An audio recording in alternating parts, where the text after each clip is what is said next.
ओम शांति। 13 दिसंबर 2025। बाप दादा के मधुर महावाक्य। मीठे बच्चे, तुम्हारी यह ईश्वरीय मिशन है। तुम सबको ईश्वर का बनाकर उन्हें बेहद का वर्षा दिलाते हो। प्रश्न: कर्मेंद्रियों की चंचलता समाप्त कब होगी? उत्तर: जब तुम्हारी स्थिति सिल्वर एज तक पहुंचेगी, अर्थात जब आत्मा त्रेता की सतो स्टेज तक पहुंच जाएगी तो कर्मेंद्रियों की चंचलता बंद हो जाएगी। अभी तुम्हारी रिटर्न जर्नी है, इसलिए कर्मेंद्रियों को वश में रखना है। कोई भी छिपाकर ऐसा कर्म नहीं करना जो आत्मा पतित बन जाए। अविनाशी सर्जन तुम्हें जो परहेज बता रहे हैं उस पर चलते रहो। गीत। मुखड़ा देख ले प्राणी। ओम शांति। रूहानी बच्चों प्रति रूहानी बाप समझा रहे हैं, न सिर्फ तुम बच्चों को, जो भी रूहानी बच्चे प्रजापिता ब्रह्मा मुख वंशावली हैं वह जानते हैं। हम ब्राह्मणों को ही बाप समझाते हैं। पहले तुम शूद्र थे, फिर आकर ब्राह्मण बने हो। बाप ने वर्णों का भी हिसाब समझाया है। दुनिया में वर्णों को भी समझते नहीं, सिर्फ गायन है। अभी तुम ब्राह्मण वर्ण के हो, फिर देवता वर्ण के बनेंगे। विचार करो, यह बात राइट है? जज योरसेल्फ। हमारी बात सुनो और भेंट करो। शास्त्र जो जन्म जन्मांतर सुने हैं और जो ज्ञान सागर बाप समझाते हैं उनकी भेंट करो। राइट क्या है? ब्राह्मण धर्म अथवा कुल बिल्कुल भूले हुए हैं। तुम्हारे पास विराट रूप का चित्र राइट बना हुआ है, इस पर समझाया जाता है। बाकी इतनी भुजाओं वाले चित्र जो बनाए हैं और देवियों को हथियार आदि बैठ दिए हैं, वह सब है रॉन्ग। यह भक्ति मार्ग के चित्र हैं। इन आंखों से सब देखते हैं परंतु समझते नहीं। कोई के ऑक्यूपेशन का पता नहीं है। अभी तुम बच्चों को अपनी आत्मा का पता पड़ा है और 84 जन्मों का भी मालूम पड़ा है। जैसे बाप तुम बच्चों को समझाते हैं, तुमको फिर औरों को समझाना है। शिव बाबा तो सबके पास नहीं जाएंगे, जरूर बाप के मददगार चाहिए ना। इसलिए तुम्हारी है ईश्वरीय मिशन। तुम सबको ईश्वर का बनाते हो, समझाते हो। वह हम आत्माओं का बेहद का बाप है, उनसे बेहद का वर्षा मिलेगा। जैसे लौकिक बाप को याद किया जाता है, उनसे भी जास्ती पारलौकिक बाप को याद करना पड़े। लौकिक बाप तो अल्पकाल के लिए सुख देते हैं, बेहद का बाप बेहद का सुख देते हैं। यह अभी आत्माओं को ज्ञान मिलता है। अभी तुम जानते हो 3 बाप है, लौकिक, पारलौकिक और अलौकिक। बेहद का बाप अलौकिक बाप द्वारा तुमको समझा रहे हैं। इस बाप को कोई भी जानते नहीं। ब्रह्मा की बायोग्राफी का किसको पता नहीं है? उनका ऑक्यूपेशन भी जानना चाहिए ना। शिव की, श्री कृष्ण की महिमा गाते हैं, बाकी ब्रह्मा की महिमा कहाँ? निराकार बाप को जरूर मुख तो चाहिए ना, जिससे अमृत दे। भक्ति मार्ग में बाप को कभी यथार्थ रीति याद नहीं कर सकते हैं। अभी तुम जानते हो, समझते हो, शिव बाबा का रथ यह है। रथ को भी श्रृंगार करते हैं ना, जैसे मोहम्मद के घोड़े को भी सजाते हैं। तुम बच्चे कितना अच्छी रीति मनुष्यों को समझाते हो। तुम सभी की बड़ाई करते हो, बोलते हो तुम यह देवता थे, फिर 84 जन्म भोग तमो प्रधान बने हो। अब फिर सतो प्रधान बनना है तो उसके लिए योग चाहिए, परंतु बड़ा मुश्किल कोई समझते हैं। समझ जाए तो खुशी का पारा चढ़े, समझाने वाले का तो और ही पारा चढ़ जाए। बेहद के बाप का परिचय देना कोई कम बात है क्या? समझ नहीं सकते, कहते हैं यह कैसे हो सकता। बेहद के बाप की जीवन कहानी सुनाते हैं। अब बाप कहते हैं बच्चे पावन बनो। तुम पुकारते थे ना कि हे पतित पावन आओ। गीता में भी मनमनाभव अक्षर हैं, परंतु उनकी समझानी कोई के पास है नहीं। बाप आत्मा का ज्ञान भी कितना क्लियर कर समझाते हैं। कोई शास्त्र में यह बातें है नहीं। भल कहते हैं आत्मा बिंदी है, भ्रकुटी के बीच स्टार है, परंतु यथार्थ रीति किसी की बुद्धि में नहीं है। वह भी जानना पड़े। कलयुग में है ही अनराइटियस, सतयुग में है सब राइटियस। भक्ति मार्ग में मनुष्य समझते हैं यह सब ईश्वर से मिलने के रास्ते हैं। इसलिए तुम पहले फॉर्म भराते हो, यहाँ क्यों आए हो? इससे भी तुमको बेहद के बाप का परिचय देना है। पूछते हो आत्मा का बाप कौन? सर्वव्यापी कहने से तो कोई अर्थ ही नहीं निकलता। सबका बाप कौन, यह है मुख्य बात। अपने अपने घर में भी तुम समझा सकते हो। एक दो मुख्य चित्र, सीढ़ी, त्रिमूर्ति, झाड़, यह बहुत जरूरी है। झाड़ में सब धर्म वाले समझ सकते हैं कि हमारा धर्म कब शुरू हुआ। हम इस हिसाब से स्वर्ग में जा सकते हैं। जो आते ही पीछे हैं वह तो स्वर्ग में जा न सके, बाकी शांति धाम में जा सकेंगे। झाड़ से भी बहुत क्लियर होता है। जो जो धर्म पीछे आए हैं उन्हों की आत्माएं जरूर ऊपर में जाए विराजमान होंगी। तुम्हारी बुद्धि में सारा फाउंडेशन लगाया जाता है। बाप कहते हैं आदि सनातन देवी देवता धर्म का सैपलिंग तो लगा, फिर झाड़ के पत्ते भी तुमको बनाने हैं। पत्ते बिगर तो झाड़ होता नहीं। इसलिए बाबा पुरुषार्थ कराते रहते हैं आप समान बनाने के लिए। और धर्म वालों को पत्ते नहीं बनाने पड़ते हैं, वह तो ऊपर से आते हैं, फाउंडेशन लगाते हैं, फिर पत्ते पीछे ऊपर से आते जाते हैं। तुम फिर झाड़ की वृद्धि के लिए यह प्रदर्शनी आदि करते हो, इससे पत्ते लगते हैं, फिर तूफान आने से गिर पड़ते हैं, मुरझा जाते हैं। यह आदि सनातन देवी देवता धर्म की स्थापना हो रही है। इसमें लड़ाई आदि की कोई बात नहीं, सिर्फ बाप को याद करना और कराना है। तुम सबको कहते हो और जो भी रचना है उनको छोड़ो। रचना से कभी वर्षा मिल ना सके।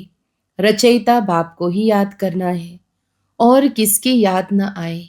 बाप का बनकर ज्ञान में आकर फिर अगर कोई ऐसा काम करते हैं तो उसका बोझा सिर पर बहुत चढ़ता है। बाप पावन बनाने आते हैं और फिर ऐसा कुछ काम करते हैं तो और ही पतित बन पड़ते हैं। इसलिए बाबा कहते हैं ऐसा कोई काम नहीं करो जो घाटा पड़ जाए। बाप की गलानी होती है ना। ऐसा कर्म नहीं करो जो विकर्म जास्ती हो जाए। परहेज भी रखनी है। दवाई में भी परहेज रखी जाती है। डॉक्टर कहे यह खटाई आदि नहीं खाना है तो मानना चाहिए। कर्मेंद्रियों को वश करना पड़ता है। अगर छिपाकर खाते रहेंगे तो फिर दवाई का असर नहीं होगा। इसको कहा जाता है आसक्ति। बाप भी शिक्षा देते हैं यह नहीं करो। सर्जन है ना। लिखते हैं बाबा मन में संकल्प बहुत आते हैं, खबरदार रहना है। गंदे स्वप्न, मनसा में संकल्प आदि बहुत आएंगे, इनसे डरना नहीं है। सतयुग त्रेता में यह बातें होती नहीं।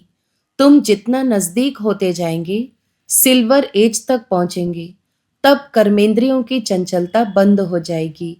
कर्मेंद्रियां वश हो जाएंगी। सतयुग त्रेता में वश थी ना। जब उस त्रेता की अवस्था तक आओ तब वश होगी। फिर सतयुग की अवस्था में आएंगे तो सतो प्रधान बन जाएंगे। फिर सब कर्मेंद्रियां पूरी वश हो जाएंगी। कर्मेंद्रियां वश थी ना, नई बात थोड़े ही है। आज कर्मेंद्रियों के वश है, कल फिर पुरुषार्थ कर कर्मेंद्रियों को वश कर लेते हैं। वह तो 84 जन्मों में उतरते आए हैं। अभी रिटर्न जर्नी है। सबको सतोप्रधान अवस्था में जाना है। अपना चार्ट देखना है, हमने कितने पाप कितने पुण्य किए हैं। बाप को याद करते करते आयरन एज से सिल्वर एज तक पहुंच जाएंगे तो कर्मेंद्रियां वश हो जाएंगी। फिर तुमको महसूस होगा अभी कोई तूफान नहीं आते हैं, वह भी अवस्था आएगी। फिर गोल्डन एज में चले जाएंगे। मेहनत कर पावन बनने से खुशी का पारा भी चढ़ेगा। जो भी आते हैं उनको समझाना है कैसे तुमने 84 जन्म लिए हैं। जिसने 84 जन्म लिए हैं वही समझेंगे। कहेंगे अब बाप को याद कर मालिक बनना है। 84 जन्म नहीं समझते हो तो शायद राजाई के मालिक नहीं बने होंगे। हम तो हिम्मत दिलाते हैं, अच्छी बात सुनाते हैं, तुम नीचे गिर पड़ते हो। जिसने 84 जन्म लिए होंगे उनको झट स्मृति आएगी। बाप कहते हैं तुम शांति धाम में पवित्र तो थे ना, अब फिर तुमको शांति धाम सुख धाम में जाने का रास्ता बताते हैं। और कोई भी रास्ता बता न सके। शांति धाम में भी पावन आत्माएं ही जा सकेंगी। जितना खाद निकलती जाएगी उतना ऊंच पद मिलेगा। जो जितना पुरुषार्थ करे, हर एक के पुरुषार्थ को तो तुम देख रहे हो। बाबा भी बहुत अच्छी मदद करता है। यह तो जैसे पुराना बच्चा है, हर एक के नब्ज को समझते हो ना। सियाने जो होंगे वह झट समझ जाएंगे। बेहद का बाप है, उनसे जरूर स्वर्ग का वर्षा मिलना चाहिए। मिला था, अब नहीं है, फिर मिल रहा है। एम ऑब्जेक्ट सामने खड़ा है। बाप ने जब स्वर्ग की स्थापना की थी, तुम स्वर्ग के मालिक थे। फिर 84 जन्म ले नीचे उतरते आए हो। अभी है यह तुम्हारा अंतिम जन्म। हिस्ट्री रिपीट तो जरूर करेगी ना। तुम सारा 84 का हिसाब बताते हो। जितना समझेंगे उतना पत्ते बनते जाएंगे। तुम भी बहुतों को आप समान बनाते हो ना। तुम कहेंगे हम आए हैं सारे विश्व को माया की जंजीरों से छुड़ाने। बाप कहते हैं मैं सबको रावण से छुड़ाने आता हूँ। तुम बच्चे भी समझते हो बाप ज्ञान का सागर है। तुम भी ज्ञान प्राप्त कर मास्टर ज्ञान सागर बनते हो ना। ज्ञान अलग है, भक्ति अलग है। तुम जानते हो भारत का प्राचीन राजयोग बाप ही सिखलाते हैं। कोई मनुष्य सिखला नहीं सकते। परंतु यह बात सबको कैसे बताएं। यहाँ तो असुरों के विघ्न भी बहुत पड़ते हैं। आगे तो समझते थे शायद कोई किचड़ा डालते हैं। अभी समझते हो यह विघ्न कैसे डालते हैं। Nothing new. कल्प पहले भी यह हुआ था। तुम्हारी बुद्धि में यह सारा चक्र फिरता रहता है। बाबा हमको सृष्टि के आदि मध्य अंत का राज समझा रहे हैं। बाबा हमको लाइट हाउस का भी टाइटल देते हैं। एक आंख में मुक्ति धाम, दूसरी आंख में जीवन मुक्ति धाम। तुमको शांति धाम में जाकर फिर सुख धाम में आना है। यह है ही दुख धाम। बाप कहते हैं इन आंखों से जो कुछ तुम देखते हो उनको भूलो। अपने शांति धाम को याद करो। आत्मा को अपने बाप को याद करना है। इसको ही अव्यभिचारी योग कहा जाता है।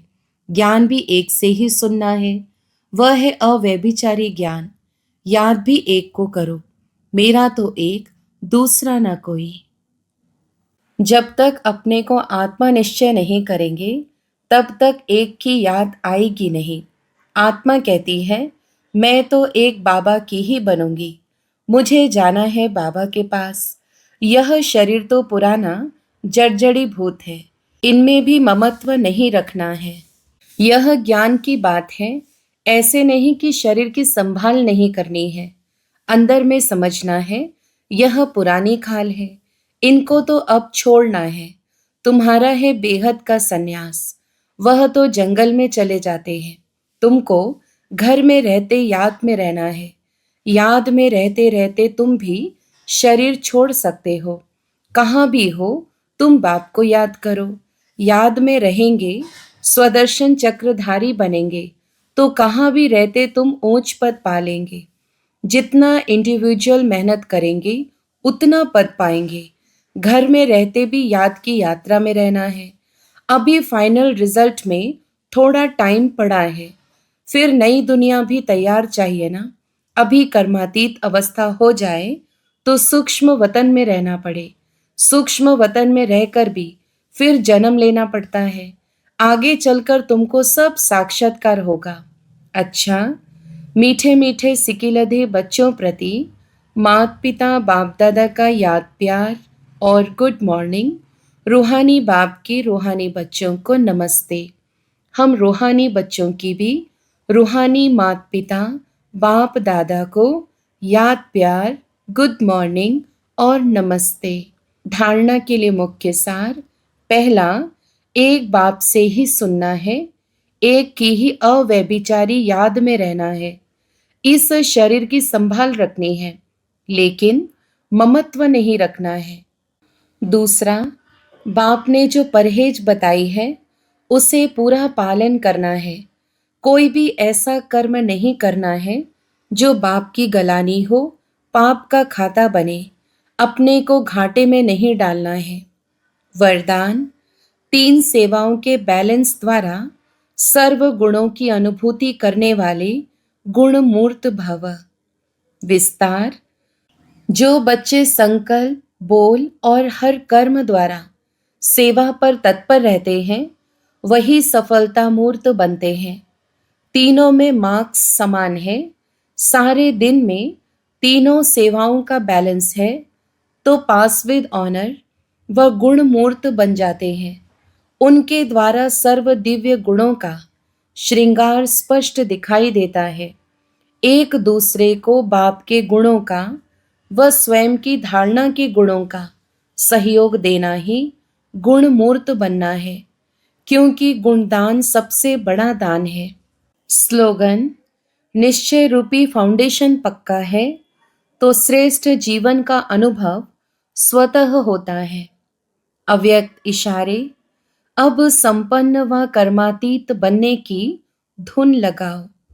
पिछले कर्मों के हिसाब किताब के फलस्वरूप तन का रोग हो, मन के संस्कार अन्य आत्माओं के संस्कारों से टक्कर भी खाते हो, लेकिन कर्मातीत कर्म भोग के वश न होकर मालिक बन हिसाब चुकतू करावे।